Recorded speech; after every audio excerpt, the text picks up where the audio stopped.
Hello, good morning. 2 दिवसापूर्वी मी एक कोलॅबरेशनचा video share केला होता आणि त्याच्यामध्ये सांगितलं होतं की मला माझं पहिलं कोलॅबरेशन भेटलं आहे. ते कसं भेटलं, काय भेटलं हे मी बोलले होते की तुम्हाला सांगेल. तर म्हटलं चला की आज ते शेअर करून टाकूया.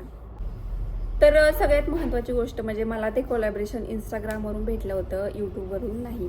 तर इंस्टाग्रामवरून कोलॅबरेशन भेटतात हे तर सगळ्यांनाच माहीत असेल, पण ते किती प्रकारचे असतात, काय असतात, आता हे पण सगळ्या म्हणजे कॉमन गोष्ट झाली आहे ही. सगळ्यांना भरपूर जणांना याची माहिती असते की कोलॅबरेशन किती प्रकारचे असतात किंवा ते कसे भेटतात वगैरे वगैरे. तर चला मी एक माझा छोटासा अनुभव तुमच्यासोबत शेअर करते की ते कसं भेटलं होतं. आणि मेन म्हणजे मला इन्स्टावरून भेटलं होतं आणि कसं भेटलं ते मी तुम्हाला सांगते. सगळ्यात अगोदर सांगते की कोलॅबरेशनचे मेन 2 टाईप सांगते मी, जे म्हणजे एक बार्टर आणि दुसरं म्हणजे पेड कोलॅबरेशन.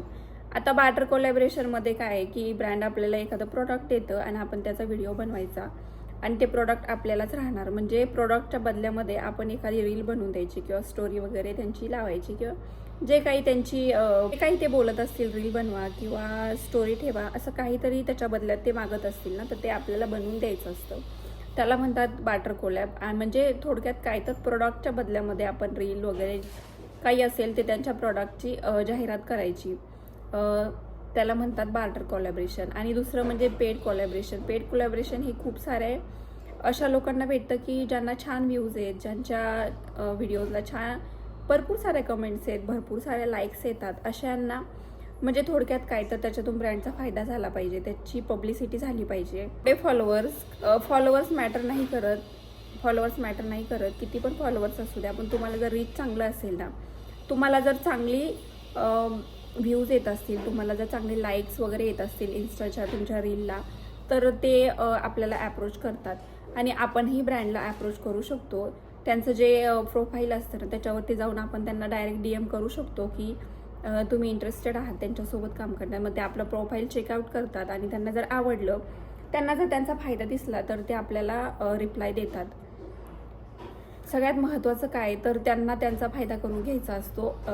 मग ते बाकी काही विचार करत नाहीत.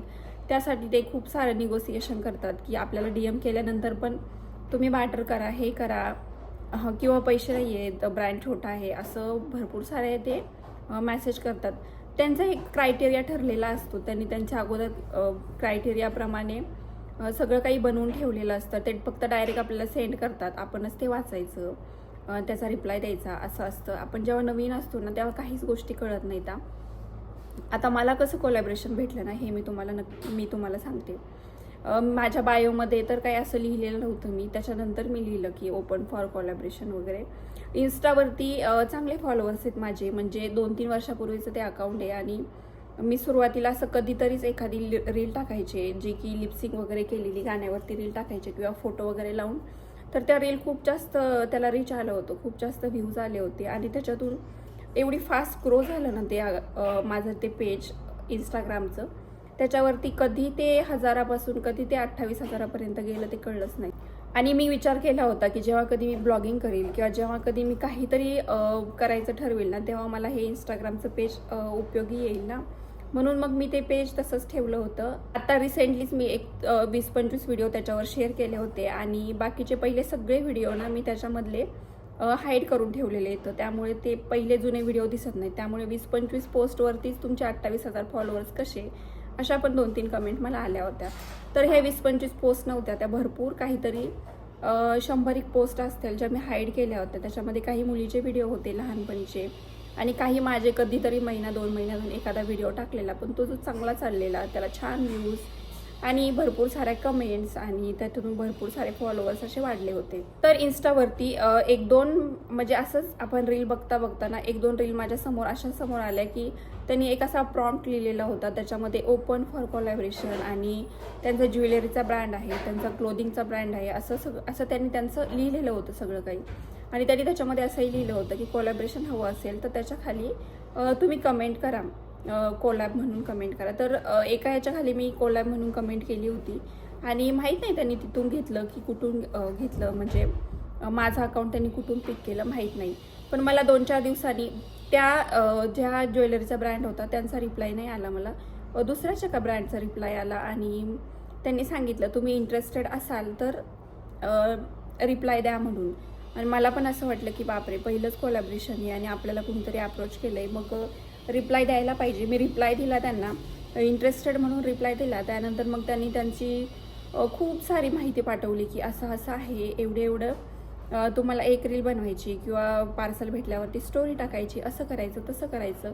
म्हटलं खूप सिम्पल आहे आणि बार्टर कोलॅबरेशन होतं, म्हणून म्हटलं ठीक आहे, प्रॉडक्ट घ्यायचं, त्याच्या बदल्यात व्हिडिओ बनवून द्यायचा आणि झालं, एवढंच होतं. तर नंतर मग ते म्हणाले की तुम्हाला याच्यासाठी शिपिंग चार्जेस पे करावं लागतील. तर मी म्हटलं sorry, I am not interested. आणि ते बोलले, मग त्यांनी खूप जास्त समजून सांगितलं की तुम्ही सांगितलं की तुम्हाला शिपिंग चार्जेस पे करावं लागतील. म्हटलं की नाही, शिपिंग चार्जेस तर मी नाही पे करू शकत, कारण घर जारून कोळशाचा धंदा केल्यासारखं होईल ते. कारण मी पण सध्या ह्याच्यामध्ये नवीन आहे आणि आपण पदर एखादी गोष्ट घ्यायची विकत आणि त्यानंतर त्याची आपणच जाहिरात करून द्यायची, एवढं चांगलं रीच असून. त्यामुळे म्हटलं की नाही, शिपिंग चार्जेस नाही पे करू शकत. मग त्या दिवशी काहीच बोलणं झालं नाही, त्यांचा पण रिप्लाय आला नाही. आणि दुसऱ्या दिवशी त्यांनी परत पाठवलं की ह्या नंबरवरती आम्हाला व्हॉट्सअप करा म्हणून. आणि परत आणखीन एक ब्रँडचा 2-3 ब्रँडचे मला सलग मेसेज आले होते, पण ते सगळे असेच होते की तुम्ही शिपिंग चार्जेस पे करा, आम्ही तुम्हाला 1000 रुपयाचं प्रोडक्ट पाठवू, त्याच्यामध्ये तुम्ही 200-250 रुपये काय शिपिंग चार्जेस असतील ते तुम्ही पे करा म्हणून. मग मी त्यांना डायरेक्ट नाही म्हणून सांगितलं की नाही. आणि असे घ्यायचेच नाही, जे असे कोलॅबरेशन येतात ना, ज्याच्यामध्ये तुम्हाला सांगितलं जातं की शिपिंग चार्जेस पे करा, ज्याच्यामध्ये तुम्हाला सांगितलं जातं की शिपिंग चार्जेस पे करा, त्याचा काहीच उपयोग नाही आहे घेऊन. आपण आपले पदरचे पैसे लावून जर त्यांची जाहिरात करत असेल तर ते त्यांच्यासाठी ते उपयोगी आहे, आपल्यासाठी अजिबात ते उपयोगी नाही आहे. कारण आपण एकतर त्यांची जाहिरात करतो आणि दुसरी गोष्ट म्हणजे आपणच पदरचे पैसे लावतो, शिपिंग चार्जेस त्यांनीच पे करायला पाहिजेत. असे जर, आणि ते नवीन नवीन क्रिएटर शोधतात ह्याच्यासाठी आणि भरपूर सारे क्रिएटर ह्याला बळी पडतात की ठीक आहे, शिपिंग चार्जेस देऊ, आणि मग आपल्याला कसं वाटतं की कोलॅबरेशन भेटून जाईल आणि त्याच्यामध्ये आपण मग जाहिरात करू किंवा आणखीन येतील. असं काहीच नसतं. जोपर्यंत आपल्या अकाउंटची रीच वाढत नाही तोपर्यंत आपल्याला समोरून कोलॅबरेशन येत नाहीत. आणि जर आलेच, कमी रीचवरती पण जर कोलॅबरेशन आलेच तर ते असेच असतात की तुम्ही शिपिंग चार्जेस पे करा. कोणी शिपिंग चार्जेस पे करत नाही आणि ते एक डायरेक्ट फक्त एक डाव टाकतात की फसला तर फसलं. त्यामुळे ते असं म्हणतात की शिपिंग चार्जेस पे करा, आमचा छोटासा ब्रँड आहे, आम्ही एवढं नाही अफोर्ड करू शकत, असं आपल्याला समोरून सांगितलं जातं. आणि मला असं सांगितलं होतं त्यांनी की आमचा छोटासा ब्रँड आहे, आम्ही नाही अफोर्ड करू शकत एवढं, आणि तुमच्याही चॅनलची रीच वाढेल किंवा आणखीन बऱ्याचशा ब्रँडच्या तुम्ही नजरेत याल एक रील केली तर. असं काही नसतं, कुणाच्याही नजरेत येत नाही. जोपर्यंत आपले व्हिडिओ व्हायरल होत नाहीत ना तोपर्यंत आपण कोणत्याच ब्रँडच्या नजरेत येत नाही. आपले व्हिडिओ व्हायरल होण्यासाठी त्याला छान व्ह्यूज, त्याला छान लाईक्स आणि भरपूर साऱ्या कमेंट्स गरजेचे असतात. मग तुमचे 1000 जरी फॉलोअर्स असतात ना तरी पण तुम्ही पेड कोलॅबरेशन घेऊ शकता. जर तुमचे व्ह्यूज चांगले असतील, तुम्हाला छान लाईक्स आणि कमेंट भेटत असेल ना, तरी फॉलोअर्स मॅटर करत नाहीत, किती फॉलोअर्स असतात ते. तर थोडक्यात सांगायचं काय तर हे समोरून मला आलेलं कोलॅबरेशन होतं की तुम्ही हे असं असं करा. त्यांनी त्यांचं भरपूर साऱ्या गोष्टी त्याच्यामध्ये सांगितल्या होत्या, त्या मी फॉलो केल्या आणि मला असं ते इझी वाटलं की खूप जास्त त्याच्यामध्ये अवघड काही नव्हतं की व्हिडिओ जमला नाही किंवा असं नाही, काही तसं नाही. असं जर जे मोठाले ब्रँड असतात ना ते करतात, त्यांच्या मनाप्रमाणे बनवून घेतात. यांनी फक्त सिम्पल सांगितलं होतं की ज्या दिवशी तुम्हाला पार्सल भेटेल त्या दिवशी स्टोरी ठेवा, दुसऱ्या दिवशी, तिसऱ्या दिवशी किंवा जेव्हा तुम्हाला टाईम भेटेल त्यावेळेस तुम्ही ती रील बनवा.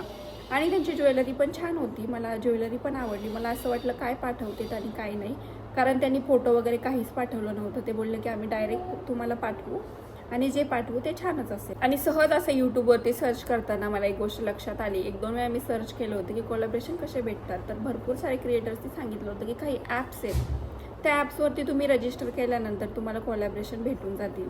त्याच्यापैकी एका ॲपवरती मी रजिस्टर केलं होतं, कोलॅबरेशन तिथून भेटले नाही असं नाही, पण तिथून सगळे कॅशबॅकचे कोलॅबरेशन भेटत होते.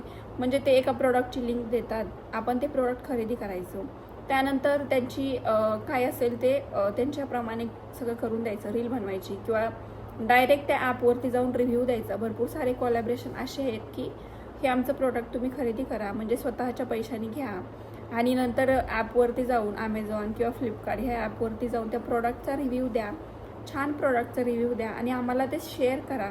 त्यानंतर ते 15 दिवसांनी आपल्याला त्याचं पेआउट देणार, म्हणजे 15 दिवसांनी आपल्याला त्याचे पैसे देणार. आणि म्हणजे सांगता येत नाही ना, एकदम विश्वास ठेवू शकत नाही देतील की नाही देणार. त्यामुळं ते कॅशबॅकचं मी एकही कोलॅबरेशन घेतलं नाही. नाहीतर भरपूर सारे कॅशबॅकचे छान छान कोलॅबरेशन होते, पण मी त्याच्यातलं एकही घेतलं नाही. हे असल्या भानगडीत पडायचंच नाही आहे. म्हणजे जर सरळ असेल की डायरेक्ट बार्टर कोलॅब किंवा डायरेक्ट पेड कोलॅब, असं जर सगळं काही सरळ आणि सुटसुटीत असेल ना तर ठीक आहे. सुरुवातीला आपल्याला एवढं नॉलेज नसतं आणि लगेचच एवढ्या अवघडात घुसायला मला तरी ते नको वाटतं.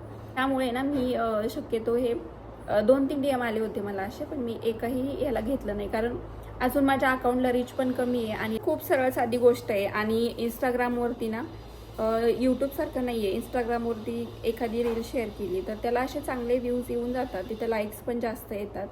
यूट्यूबवरती एवढे रीच भेटत नाही आणि जर आपले फॉलोअर्स ऑलरेडी चांगले असतील ना तर चांगले व्ह्यूज येऊन जातात. इन्स्टावरती जर डेली पोस्ट केलं तर ग्रोथ 100% होतीच आणि आपल्याला व्ह्यूज पण तिथं चांगले येतात. सुरुवातीला माझे जे फॉलोअर्स होते ना ते मला खूप जास्त व्ह्यूज यायचे लिपसिंगच्या व्हिडिओला. आता ब्लॉगिंग रिसेंटलीच मी चालू केली आहे, तिथं पण रिसेंटली जास्त नाही पण 15-20 व्हिडिओ टाकले असतील आणि 15-20 व्हिडिओमध्येच काही व्हिडिओला छान व्ह्यूज गेले. तर त्यामुळे डेली पोस्ट करत जा. इंस्टावरती पण दोन्हीकडे सेम व्हिडिओ टाकू शकतो आपण. जो इंस्टाला टाकलाय तोच यूट्यूबला पण टाकू शकतो जर आपला ब्लॉग वगैरे काही असेल तर. असा होता आजचा माझा व्हिडिओ. तुम्हाला कसा वाटला कमेंट करून नक्की सांगा.